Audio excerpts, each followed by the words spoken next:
Hi, welcome to Denta Vacation Discussion Forum. This is a really great place to ask questions and have conversations related to dental work. Your questions and comments help us decide on future topics.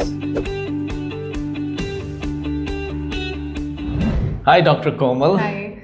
Dr. Komal, we have a lot of questions today from our viewers. And I want to start with this very commonly asked question, which Rod Clinton from Phoenix, Arizona is asking.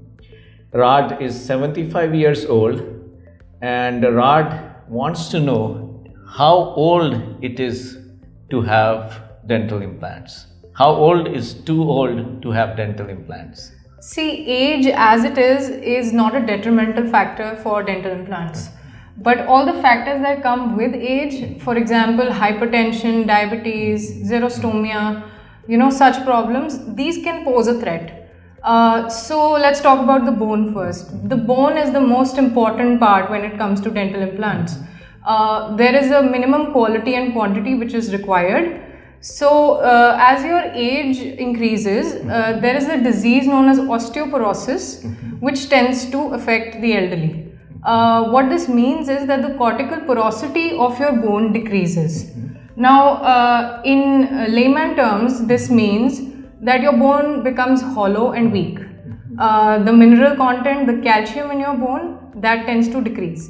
So, this will make it weaker, first of all, and the height and the width will also decrease.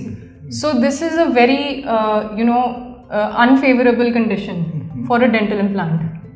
Apart from this, we know that the elderly tend to wear dentures over a long period of time. Now, what these dentures do is that they also cause bone loss. Okay. Yeah, implants on the other hand, they tend to stimulate bone formation and the bone actually increases in height and width after the placement of an implant. But dentures, they cause bone loss and the bone will decrease in size. So that is another factor why the bone is less. Most of our clients are senior citizens, and it's but natural that most people who would be going for dental implants would be senior citizens. So what are your recommendations? How can they go about it? See, first of all, if your dentist is telling you to go for dental implants instead of dentures, then there is a point to that and you must take that into consideration. Secondly, if you already have some amount of bone loss, then the option of bone grafts is always available for you. Now, this means that an artificial or a natural bone graft will be placed on top of your natural bone, and then this will fuse with your bone, and the structure thus formed will be very sturdy and will be able to hold on to the implants that are placed. But again, for this you need to be very careful. If you have certain diseases, then you need to be extra cautious when going in for any kind of surgical procedure. So what else do senior citizens need to keep in mind if they want to get dental implants? See, there's one other problem which is very common in elderly people nowadays. This is hypertension. Now, what hypertension means is that your blood pressure rises beyond a limit and remains there for a long period of time.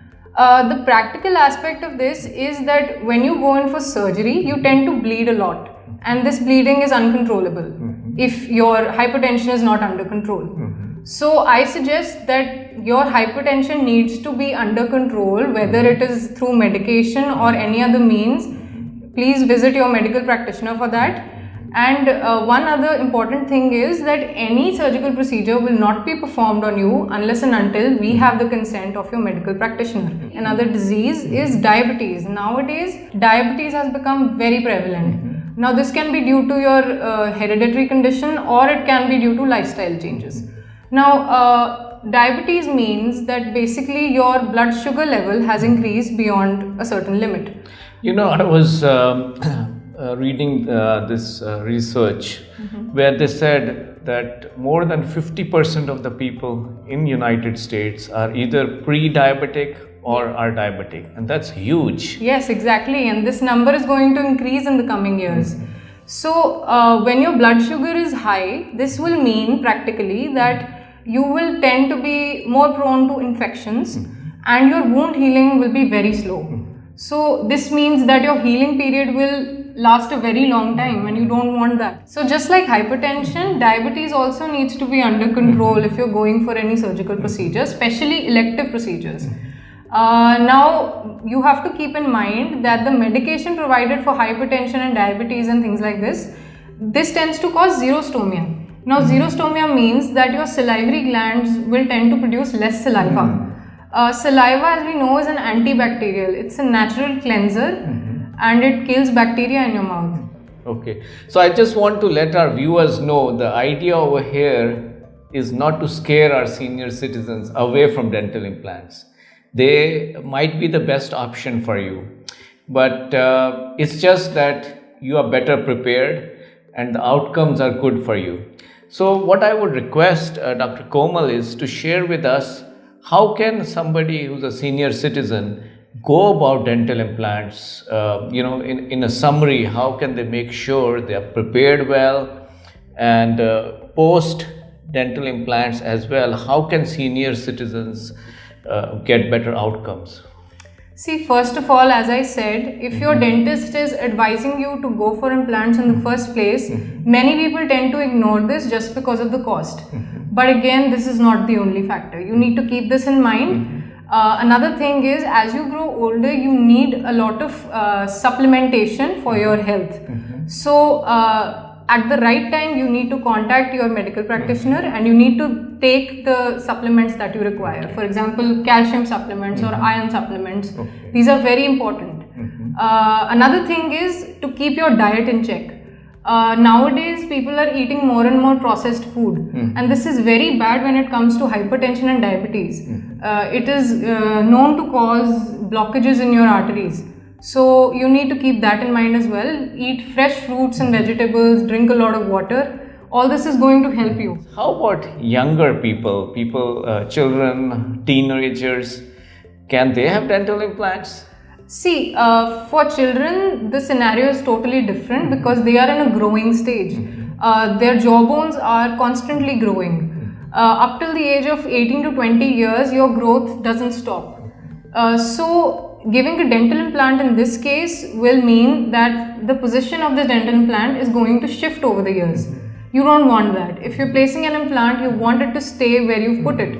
So that won't be possible when it comes to children. So it's recommended that only after your growth phase has stopped, you go for implants. So what option do children have if they can't have dental implants?